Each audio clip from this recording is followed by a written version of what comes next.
Night Before Christmas, and other popular stories for children. Welcome to Whispering Archive. Don't forget to like and subscribe, and join us for another edition of Christmas stories this year. The night before Christmas.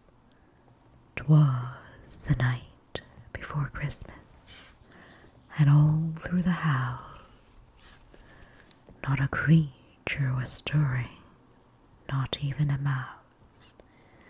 The stockings were hung by the chimney with care, and the hope that St. Nicholas soon would be there.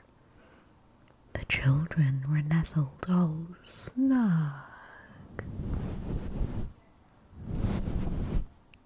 in their beds, while visions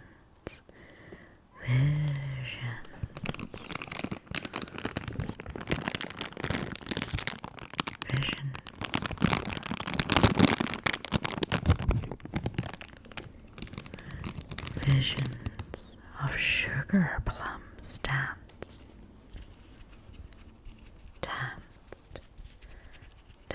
in their heads, and Mama in a kerchief,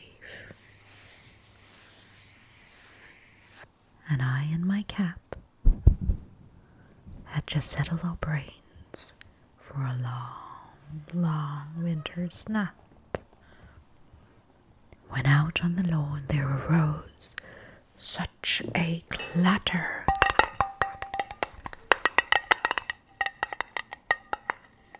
I sprang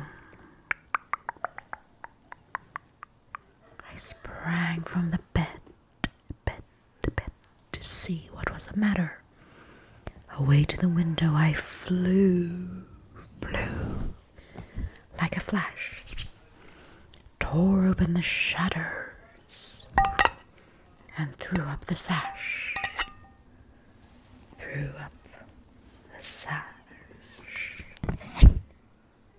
The moon on the breast of the new fallen snow gave the luster of midday to objects below, when what to my wondering eyes should appear but a miniature sleigh and 8 tiny reindeer, with a little old driver so lively and quick I knew in a moment it must be St. Nick. More rapid than eagles, as coarse as they came, and he whistled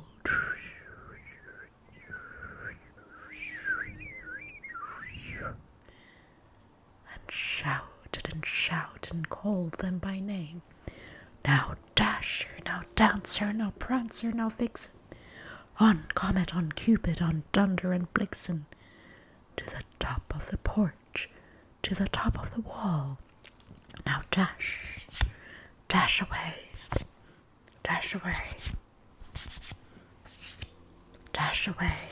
all as dry leaves before the wild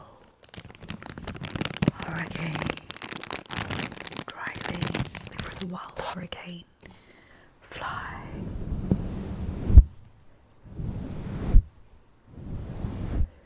When they meet with an obstacle, mount to the sky.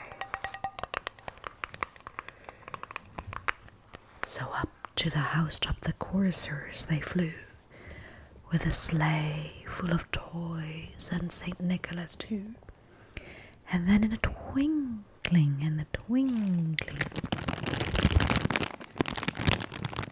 I heard on the road the prancing and pawing of each tiny hoof.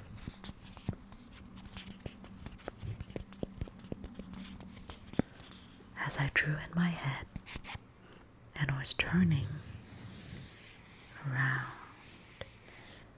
down the chimney, St. Nicholas came with a bound.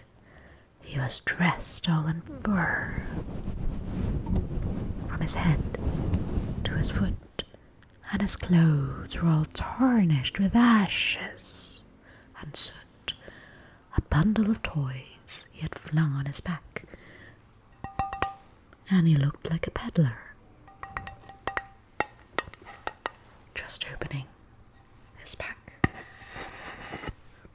His eyes, how they twinkled. His dimples, how merry. His cheeks were like roses. His nose like a cherry. His droll little mouth was drawn up in a bow, and in the beard on his chin it was as white as the snow.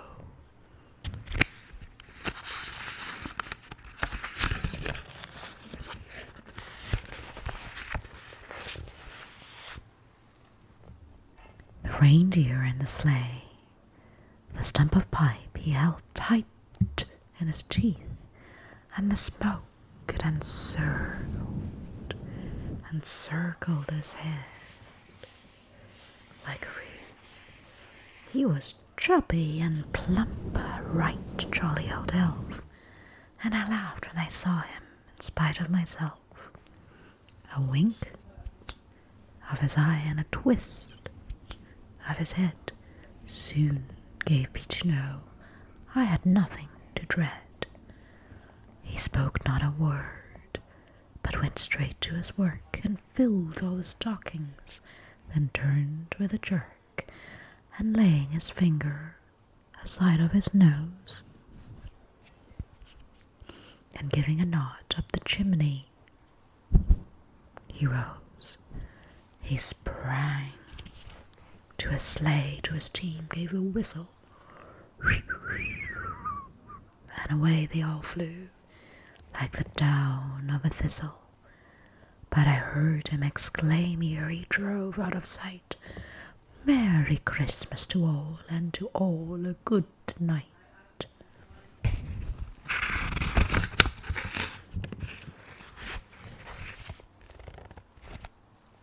The night after Christmas.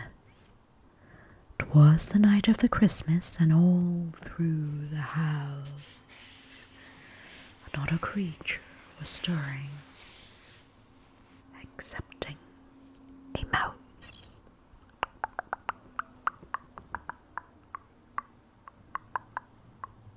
The stockings were flung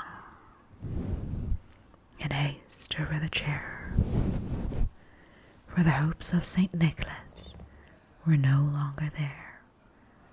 The children, restlessly tossing in bed,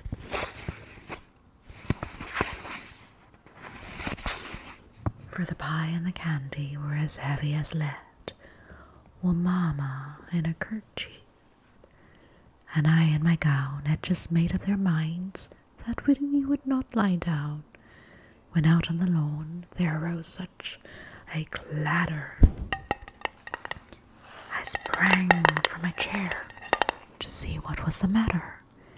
Away to the window I went with a dash, flung open the shutter, and threw up the sash.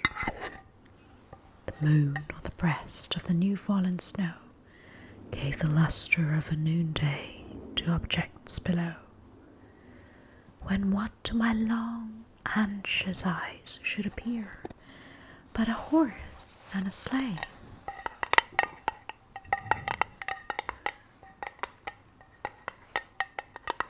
Both old-fashioned and queer, with a little old driver, so solemn and slow, I knew at a glance it must be Dr. Bro. I drew in my head and was turning around, when upstairs came the doctor with scarcely a sound. He wore a thick overcoat made long ago, and the beard on his chin was white with the snow. He spoke a few words and went straight to his work. He felt all the pulses, then turned with a jerk, and laying his finger aside of his nose, with a nod of his head, to the chimney he goes. A spoonful of oil, ma'am. If you have it handy. No nuts, no raisins, no pies, and no candy.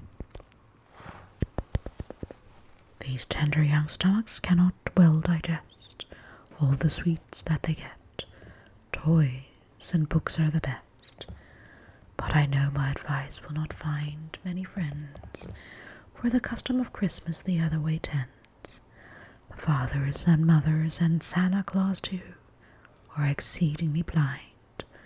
Well, a good night to you. And I heard him exclaim as he drove out of sight, the feastings and candies make doctors' bills right